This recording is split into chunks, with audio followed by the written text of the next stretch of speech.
The man from the land registry office had driven up from Sudbury in a car that wasn't made for the last 12 miles of that road, and it showed in his face when he stepped out of it. He had a folder under his arm and the look of someone who had planned this as a morning errand, and was only now beginning to understand it would not be. She was on the sugar house steps when he came across the yard. The same steps she had been sitting on for better than 30 years, worn to a dip in the middle where her weight had found the same spot 10,000 mornings running. She did not get up. She watched him pick his way around the mud where the frost was still coming out of the ground and waited. "Ma'am." He stopped a few feet short, the way men do when they are uncertain of their welcome. "I was told this is the old Martell property." "Was," she said. "Hasn't been Martell's anything since 1902. He opened his folder, looked at something in it, looked back at her. "I've been hearing about this place since I took the posting. The men from the camps." He paused, reorganized himself. "Is it true that buyers used to come from as far as North Bay for what came out of this sugar house?" She looked past him at the tree line, the same stand of sugar maple she had looked at 1,000 times, still bare this early in the season, the sap long since run and boiled and done for the year. "Sit down," she said. "If you came that far on that road, you might as well hear it properly."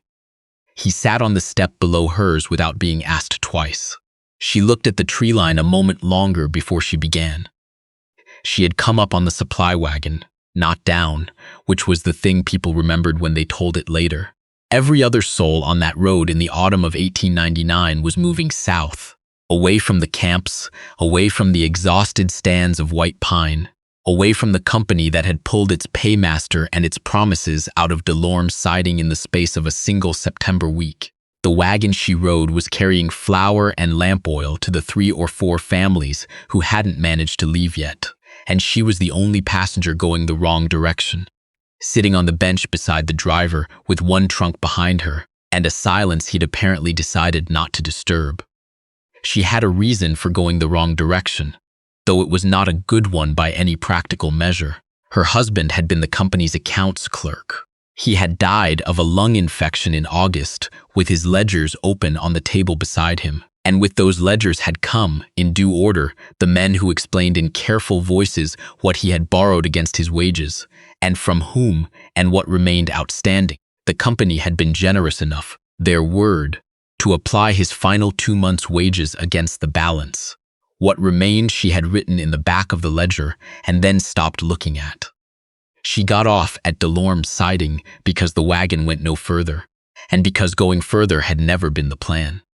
The place that had been called a town for the better part of a decade looked, that October, like something a man sets down on his way somewhere else and forgets to collect. 2 streets of buildings going soft at the corners. A livery stable with its doors hanging open and nothing inside.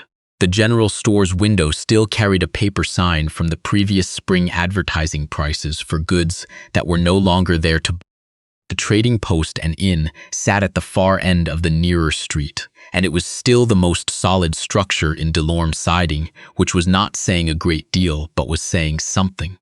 A man named Augustin Martinel had built it from squared timber 20 years before the company arrived, and had continued to run it through the decade they were there. He was on the porch now, watching her come up the road with her trunk on the wagon's tailgate, in the way a man watches something he has not yet formed an opinion of. He had a cough. She heard it before she reached the steps, a sound that came from somewhere low in his chest, persistent and patient, as though it had moved in some time ago and saw no reason to leave. "Not much call for rooms anymore," he said, when she was close enough to hear him without effort. He looked at her trunk, then at her face, the way men look at a situation they are trying to price. "But there's a room upstairs if the dust doesn't bother you." She said she didn't mind dust. He said, "Brooms inside the door. You can have the room if you keep the front room swept." She found the broom. She swept until her arms ached, and then she swept the parts the first pass had missed. A season's worth of ash along the baseboard, a dead moth in the unlit lamp above the bar, boot mud pressed into the corner near the door as though someone had left it there intentionally. There is no better argument against grief than a floor that will not give you an inch. He did not ask her name that first day, she did not offer it. She learned his the way you learn things in a quiet house. From the name written in the margin of his accounts book, from the initials carved above the doorframe, from the one letter that arrived for him in the second week, which she left on the bar without looking inside. On the fourth morning, he called her over and set a folded paper on the bar and pushed it toward her with 2 fingers. "Deed," he said. "I was going to let the land agent take it for the back taxes. Nobody's come asking."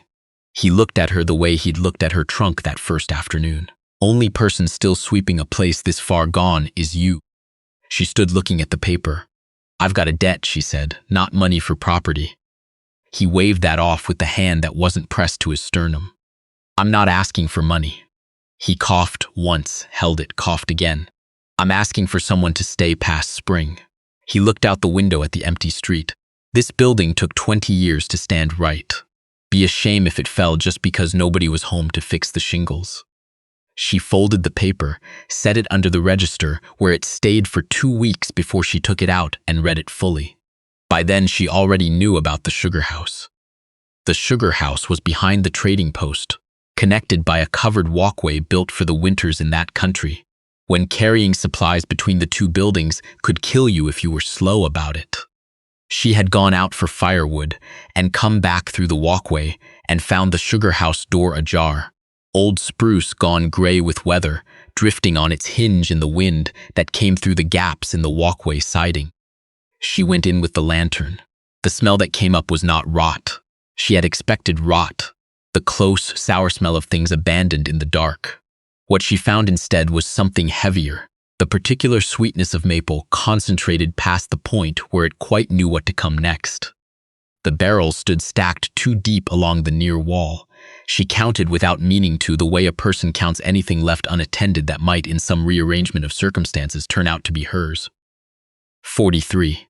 Each one chalked on the head in a hand she didn't recognize, written in haste, the letters pressed hard into the wood. Gerd F. Spoilt. Do not ship. She set the lantern on an overturned crate and walked the row the way she had walked the rooms of the trading post before deciding to stay in them. The wood was good, the hoops were still true. No staining at the base where rot would announce itself first. Whoever had built these barrels had known the work. There was a small spigot on the nearest one. She found a tin cup on a nail on the wall, and she turned the spigot, and what came out was the color of dark amber, darker than any syrup she had seen sold in a store, closer to the color of old wood in lamplight. She tasted it. It was thick, bitter in a way she hadn't expected, but with something underneath the bitterness that took a moment to settle, a depth that hadn't come from the barrel alone, that had come from whatever the maple had been doing in the dark for the past 2 months with no one paying it attention. It was not ruined. She knew ruined. Ruined had its own particular edge, the edge of something that had turned against you without apology. Her husband's last year of decisions had smelled like that. This was something different. This was something rushed, boiled too fast, pulled off the fire before the sugar had properly inverted, packed before the season was finished, and the quality was sure. The company agent had chalked it F because it failed his grade.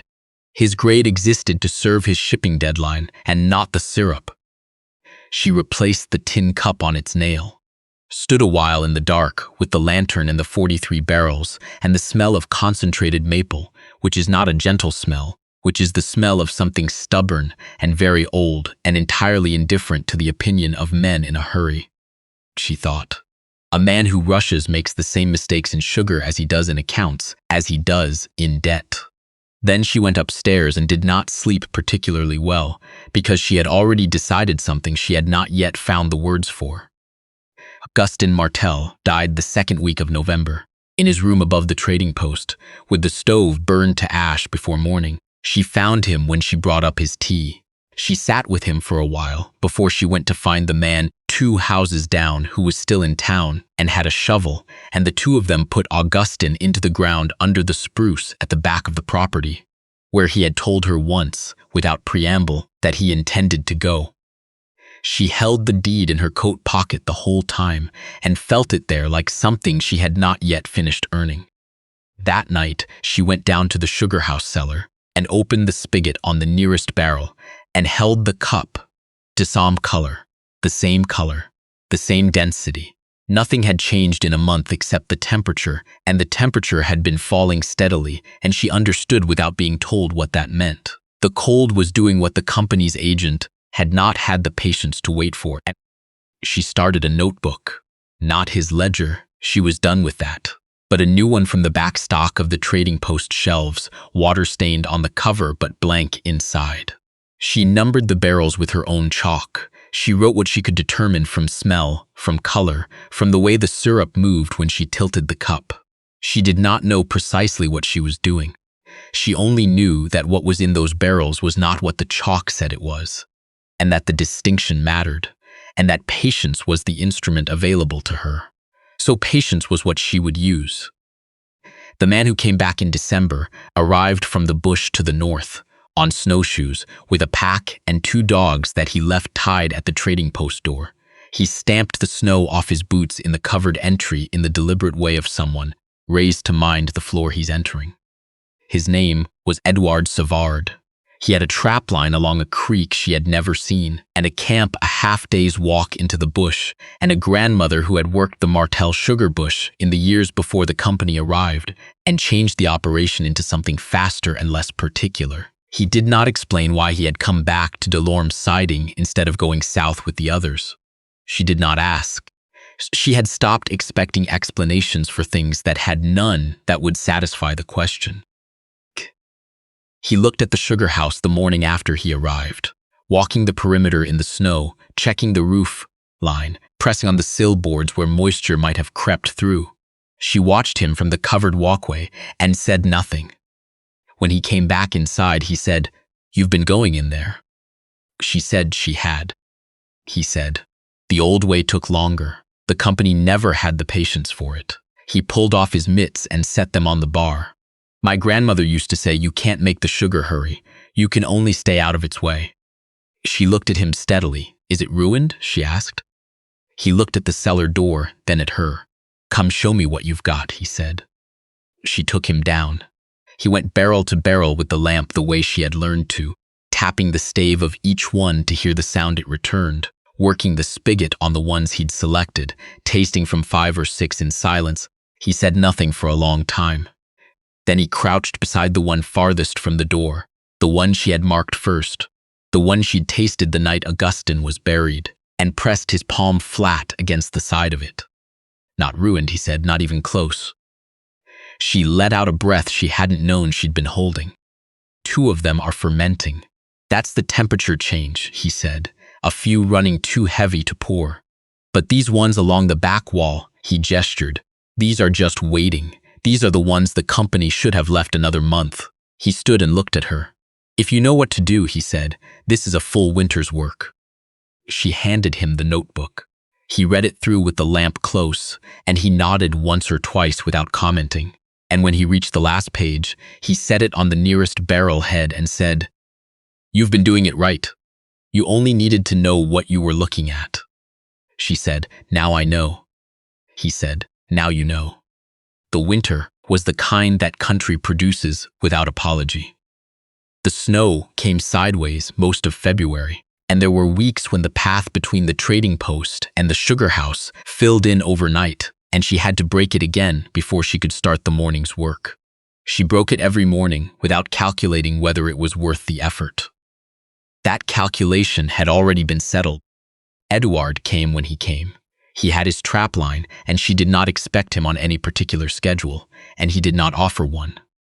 But he was there when something needed 2 sets of hands, when a barrel had to be rebunged, when she was filtering the crystallized syrup through cheesecloth and needed someone to hold the frame steady, when the cold cracked 2 walkway planks and let in a draft that threatened the sugar house temperature overnight. He fixed what needed fixing and did not announce that he was doing it.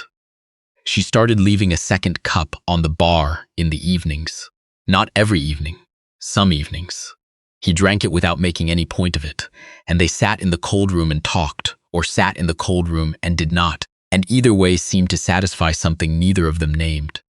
A man came from the land office in Sudbury that March, a Mr. Norbert Tremblay with clean boots and the carefully formed handwriting of someone who has had schooling and wants you to know it. He walked through the trading post and the sugar house with his clipboard and looked at the barrels and said, without cruelty but without much thought, "You know the company graded all this below standard. You'll get nothing for it. You'd do better selling the cooperage." She said nothing. He made a note, "Wintered up here alone?" Edward was in the far corner, going through a harness he'd brought in for repair. He did not look up. She said, "I've had company when I needed it." Tremblay looked from Edward to her to his clipboard. "Well," he said, "the building's sound enough if you keep the roof on it. The syrup's a liability until you can prove otherwise." He left before noon. She went down to the sugar house cellar and reread the notebook from the first page, and then she started a new page and kept writing.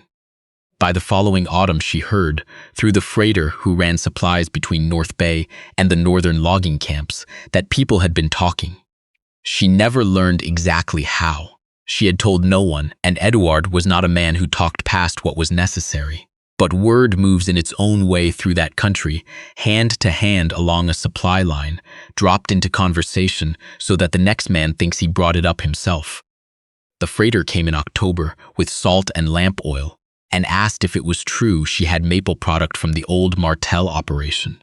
She showed him 4 barrels she had finished, the crystallized ones she and Edward had filtered and reconstituted through the spring, dark amber, clear, nothing like what came out of a company operation.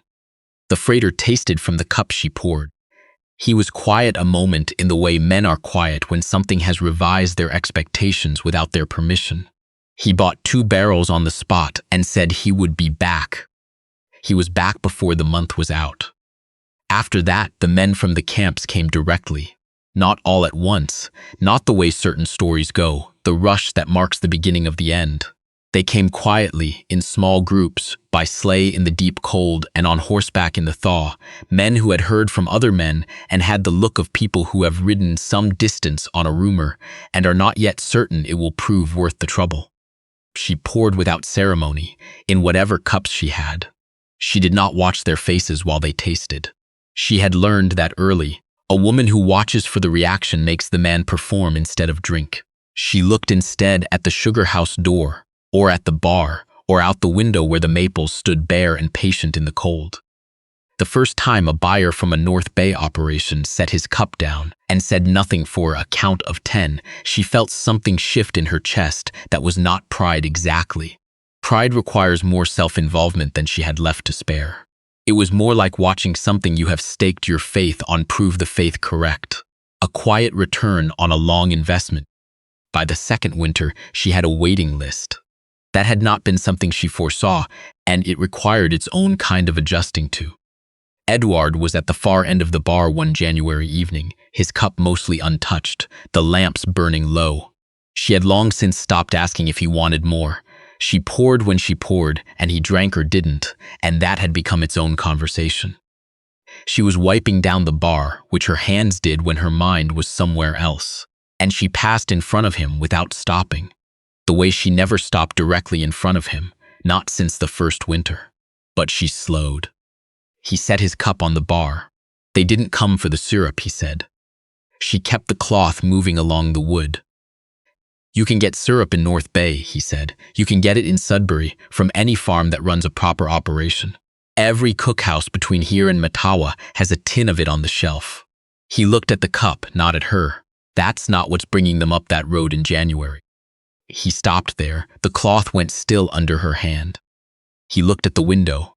What brings them, he said, is knowing that something got called finished before it was finished, and finding out that someone stayed to learn different.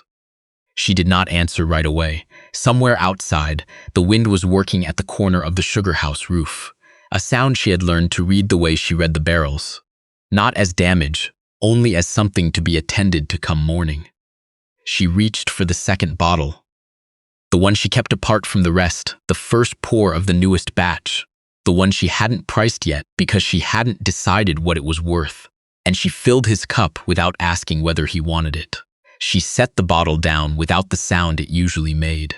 Careful, the way you set something down that has already been dropped once and survived it. He looked at the cup, then at her. He did not say anything further. From down the bar, someone asked whether there would be more come spring. She said there would. Her voice came out the way it came out for weather and prices, even, unremarkable, and nobody at that end of the room noticed anything particular, except that 6 feet away a man sat with a full cup he hadn't touched, and a woman stood with an empty hand she wasn't quite sure what to do with. Outside, the maples stood in whatever the dark held for them, same as they had stood through every winter before this one, and every winter before that. Patient in the way things are patient when they have not been given a choice, and have made something of the lack. She picked up the cloth again. The bar under her hand ran level the whole length of it. The man from the land registry office had stopped writing some time ago. He was looking at the sugar house door, which stood open to the April morning, the smell of the season's first boil coming out of it on the warm air. "You still run it," he said. "Less than I did." She looked at her hands on the head of her cane. "Eduard's nephew does most of the sugaring now. I tell him what the barrels need, and he does the lifting." "And the original 43? "Long gone." She paused. "There are new ones. Better, because by the time those went in, I knew what I was doing." She stood, slowly, and he stood with her. "The first ones taught me what patience was actually for. After that, it was just applying the lesson." He looked at his notebook. He had written considerably more than he'd planned to. "What would you say," he asked, "to someone who asked what made this place what it was?"